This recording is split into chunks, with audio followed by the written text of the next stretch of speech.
Joining us now, another speaker last night at the Republican National Committee. That is Mark Geist. Hey, Mark, great to have you with us. Am I saying your name right, Mark? It's pronounced Geist, kind of like poltergeist. Geist, I got it, Mark. Thank you. And thank you for doing that for me, Mark Geist. Hey, Mark, great job last night. What's been your take so far 3 days?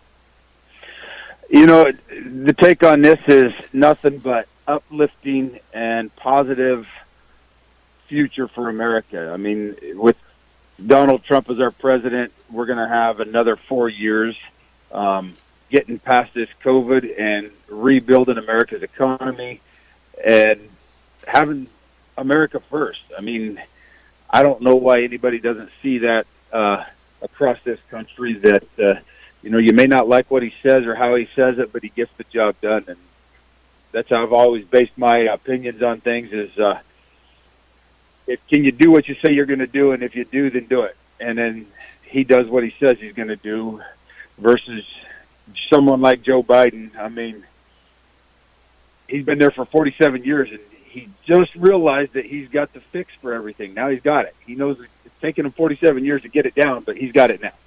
So, he hasn't done anything. When you were involved in the in Benghazi, and I know that that's a story that's been told many times. You're such a hero in that, Mark. But when you were involved in it, I mean, Joe Biden he's on the Senate Foreign Relations Committee, right? I mean, he was there. That was during the Biden administration. He sat on the Foreign Relations Committee. He was vice president when it went down. Did you have any involvement with him? Did he do anything? Did he ever reach out to you? No, none of. I mean, there was nobody from the administration that ever reached out to me. Hillary Clinton, Obama, Biden, none of them said one thing to me. I mean, it was all, the only contact I had with anybody from that side of the world or from the swamp area was some of the leadership from the agency, and that was it. And that was limited as well. No Biden, nothing. No.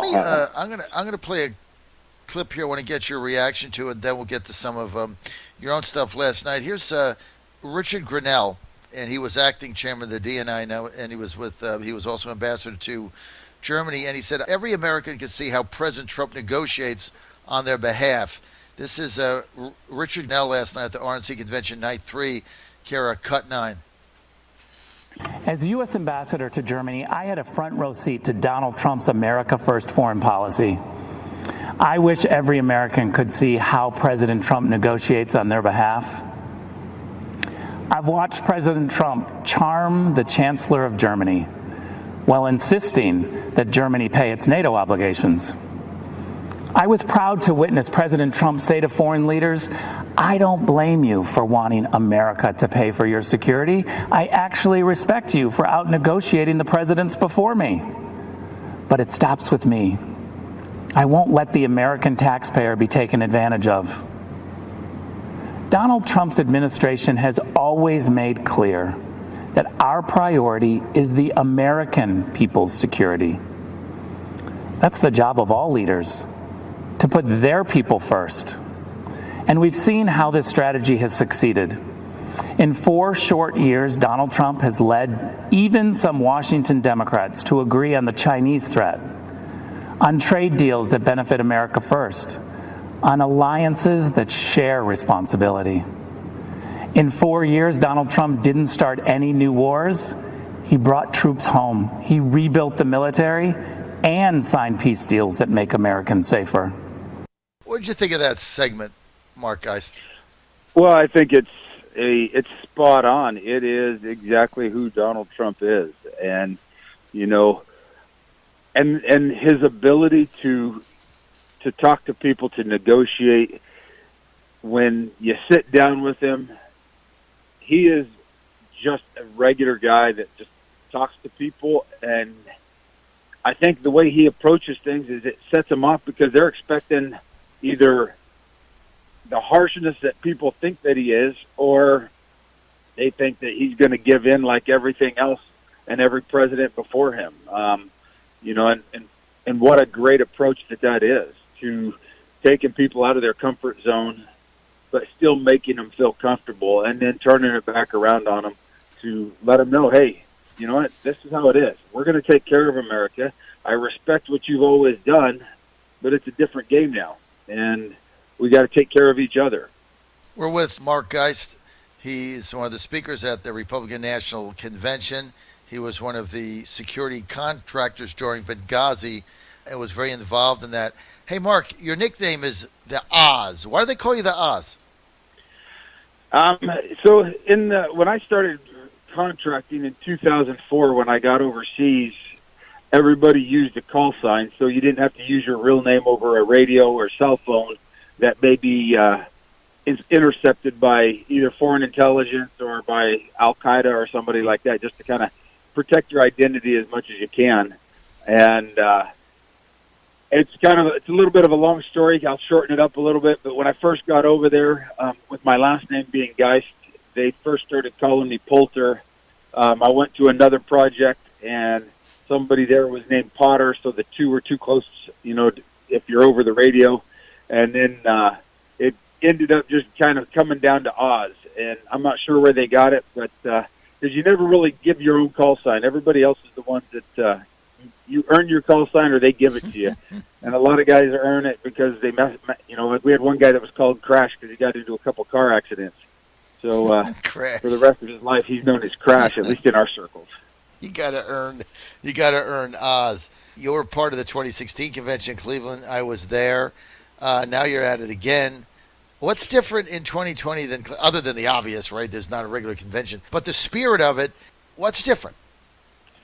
Well, and just to make sure that everyone out there knows this, I wasn't on the main floor last night. I was able to speak last night across the country to all the volunteers on a Zoom call that went around nationwide to all the volunteers that have been helping the campaign. And it's just about keeping the energy up, about putting America first.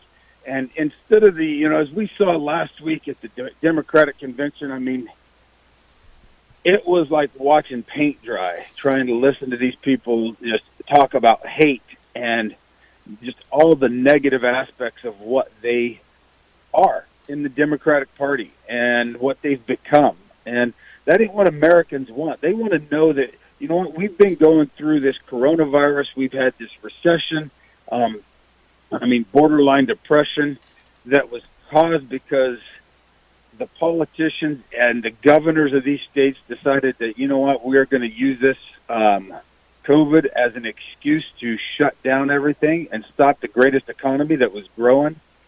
And now everybody needs to know that we're coming out of this. We're going to come out of it. We're coming out of it stronger. We are moving forward. We're not moving back. And the future looks bright. The future looks great. We've just got to come together as a group.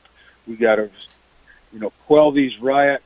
People need to get back home, get back to work, and start making money again, because that's really what people want. I mean, I've been around the world, probably 40, 50 different countries, and everybody that I've ever met overseas, they want the same thing as we do. They want to be able to make $1. They don't want the government to put their hand in their back pocket and take 2/3 of it. They want their kids to be safe. They want the kids to get educated, and they want to be able to start a business and make a life for themselves. It's pretty simple, but that is what Donald Trump presents. What Joe Biden presents is chaos, anarchy, and socialism. So for me, the choice is easy.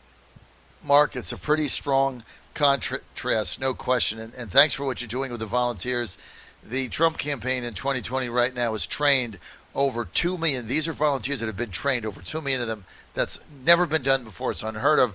The Democrats don't have any that are doing anything other than making phone calls and sending texts. So emails. They're not knocking on doors. They're not canvassing. They're not out because of COVID. They will not go out. I think it's a tremendous advantage, and I'm happy, Mark, that you're involved with them and inspiring our 2 million trained volunteers across the country. I'm out of time for this segment for you. Mark, I want to thank you for being with us. Thank you for all you do, Mark. Thank you, and for your efforts, certainly in Benghazi, life-saving efforts.